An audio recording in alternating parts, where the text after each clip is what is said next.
Hello everyone, today I am going to discuss some of the numerical problem based on the consolidation. So in the previous 4 lecture, I have completed all the topic from the consolidation.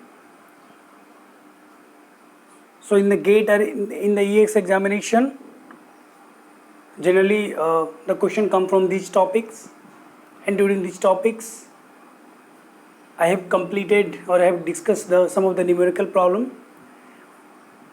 So in this numerical problem, we have seen that there is a effective stress and the change in the effective stress was given. But now I am going to discuss some of the problems. In that problems, the effective stress and the change in the effective stress would not be given directly. So let's go discuss one by one. So the problem one, that is a water tank is to be constructed on the soil deposit shown in the figure below. A circular footing of diameter 3 meter and a depth of embedment 1 meter has been designed to support the tank. The total vertical load to be taken by the footing is 1500 kilonewton. Assume the unit weight of the water as a 10 kilonewton per meter cube and the load dispersion pattern as a 2 vertical, 1 horizontal.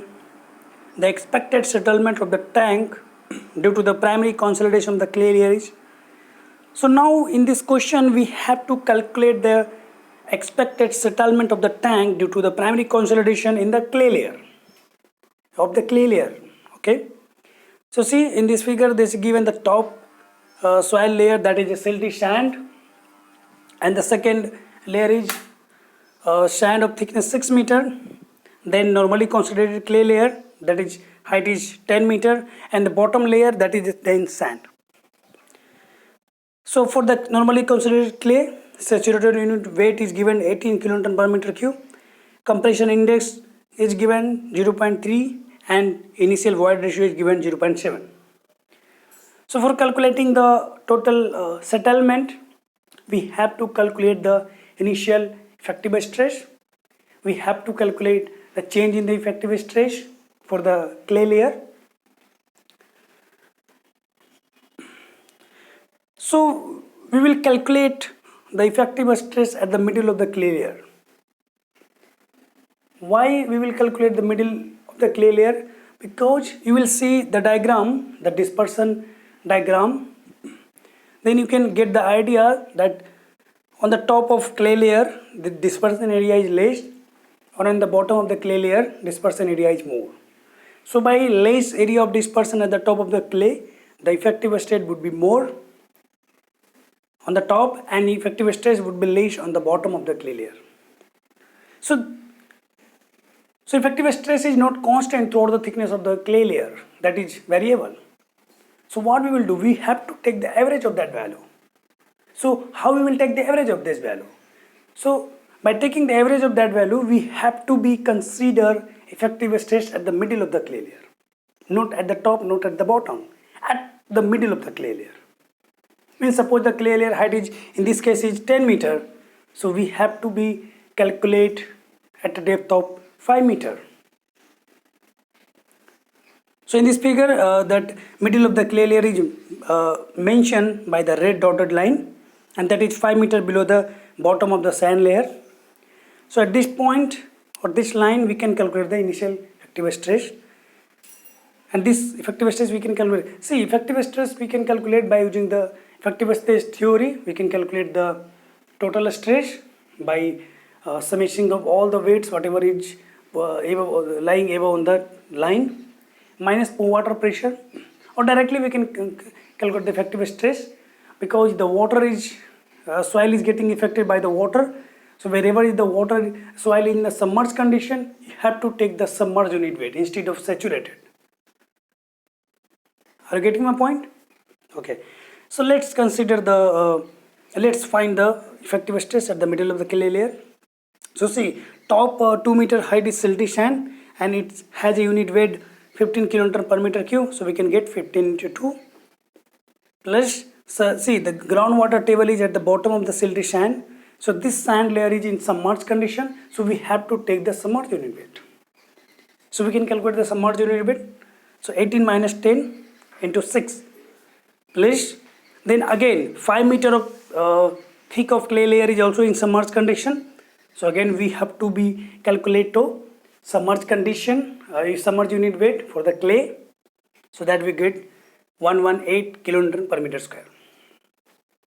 Are you getting my point? Yes, okay. So see, this is the circular footing of diameter 3 meter and height of embedment, that is 1 meter. So this is dispersion is occur, load is getting dispersed as a 2 vertical and 1 horizontal. Means whatever would be vertical height, horizontal would be 1 for 2 vertical. Okay, so total vertical height from the bottom of that footing to the middle of the clay layer, and that we can get 12 meter. Right? Okay, so vertical is 12 meters, so horizontal would be 6 meter, and rest we can write 3 meter and 6 meter. So see, the dispersed area would be also circular in shape. Why it would be circular? Because the footing is circular, and this load is dispersing through the circular section, and the dispersive area would be also circular.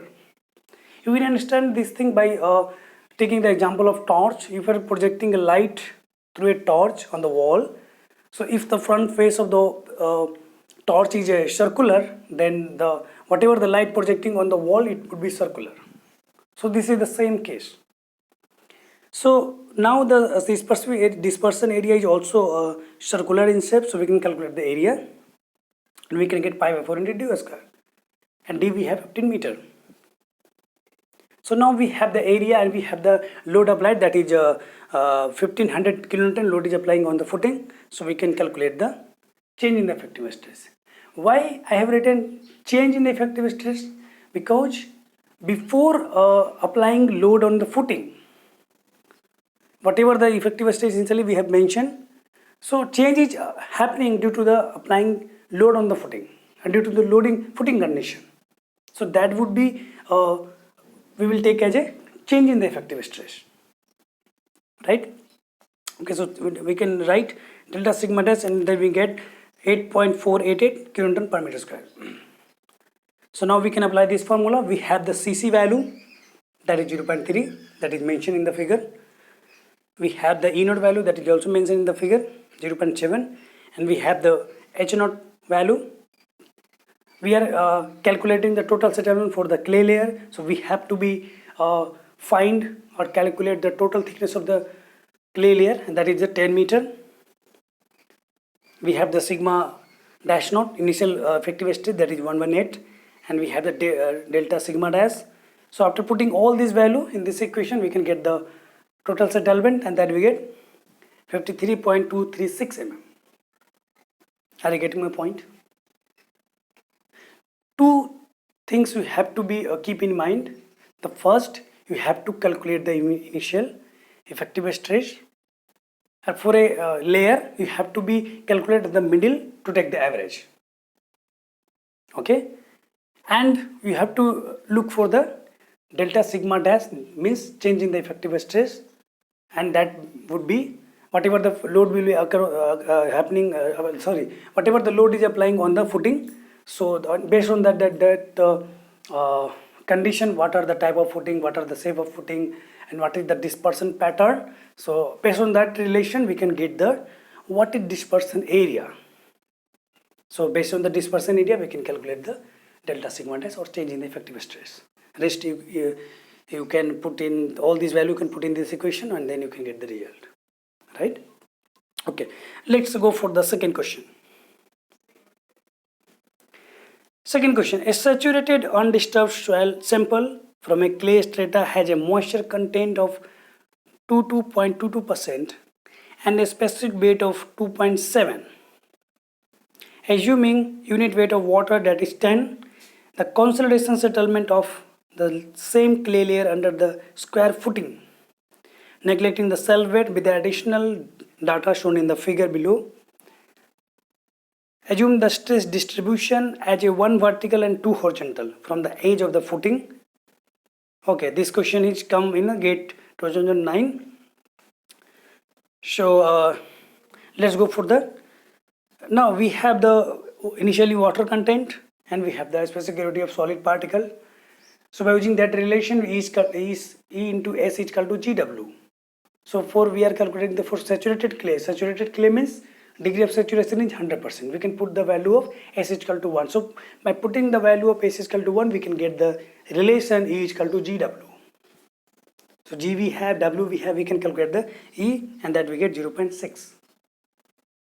Right? Okay. Now we can go for the gamma saturated, means we have to, because the density is not mentioned in the figure, means density of the clay or saturated clay is not mentioned, then we have to calculate. So in this formula, the degree of saturation for saturated soil is 100%. We can put the S equal to 1, and then we have the E, that is E naught, that 0.6, and then we have the G and gamma W. So putting all these value in this equation, we can get the gamma saturated, means saturated density of clay, and that we get 20.625 kilonewton per meter cube. Right? See, so we had to calculate the initial effective stress at the middle of the clay layer. Why we are calculating the middle? Same reason is here also. We have to take the average value of effective stress. So for taking the average value, we have to calculate at the middle. So whatever the effective stress would be at middle, that would be average. Right? So the average middle layer, middle of the clay layer is 0.5 meter below the bottom of the saturated sand, and that is mentioned in the figure by a red dotted line and red arrow. So next go for the calculation for the effective stress at the middle of the clay layer, and then we can write this equation. Simply we can write this equation by using the simple wherever the soil in the submerged condition, we will take the submerged unit weight. Whatever the soil is not in the submerged condition, we will take the bulk unit weight. Okay. So by putting all the result, we can get this value, that is 21.313 kilonewton per meter square. See, the footing is mentioned, and the footing shape is a square footing. Right? A square footing, the shape of footing is mentioned in the question, and that is square footing. Suppose load dispersion will occur like this, and the pattern has distribution pattern has one vertical and two horizontal. So what is the vertical height? Vertical height is 1.5 meter, because 1 meter and then 0.5 meter, it would be 1.5 meter. So if the vertical is 2 vertical, then 1 horizontal. So 1.5 vertical, then it would be horizontal 0.75 meter. Rest we can write. Left side also 0.75 meter, middle is the 2 meter. So the total width would be 3.5 meter. So the footing shape of footing is a square. So the dispersive area would be also in the square shape. And the side is 3.5 meter. So we can calculate the dispersion area, and then we can get 3.5 whole square, or we can say 3.5 square, and that we get 12.25 meter square. Okay, so now we have the dispersive area, and then we can calculate delta sigma dash, change in the effective stress. Change in the effective stress is happening due to the footing condition, applying load on the footing. Okay, so then we get the 200, that is a kilonewton load is applying on the footing, and divide by area, that is 12.25. So by using this equation, we can get delta sigma dash, that is just 16.327 kilonewton per meter square. Right? Okay. So now we can go for the settlement. So what is the settlement we can calculate? So we have this formula. So in this formula, we have the CC, that is 0.4, that is mentioned in that figure. We have the H naught, that is 1 meter. H naught is we are calculating the total settlement for the clay layer. Okay, and so we have to take the H naught, that is the initial height of the clay layer, that is 1 meter. And we have the unit value that we have calculated 0.6. Then we have the sigma dash, initial effective stress 21.313 kilonewton per meter square. Then we have delta sigma dash. So after putting all these value in this equation, we can get the total settlement for the clay layer, and that is 61.75.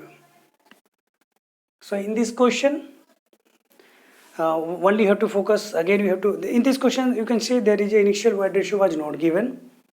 Okay, gamma saturated means the saturated dry density for the clay layer was not given. So first we have to calculate this, all this value.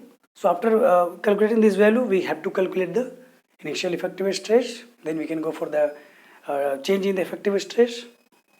Then we can use this formula. We can get the, after putting all these values, we can get this result, that is a 61.75 mm. Okay. So in the coming lecture, I will discuss the more numerical problem based on the consolidation. So in the next lecture, I will try to take the question from the ES examination, engineering services examination. So all this question be a start watching this lecture with the bring the calci and just start doing calculation, all just whatever the after solving whatever the data I mentioned in the slides. So you have to calculate and then you just see your answer is matching with this answer or not. Okay. So okay, thank you.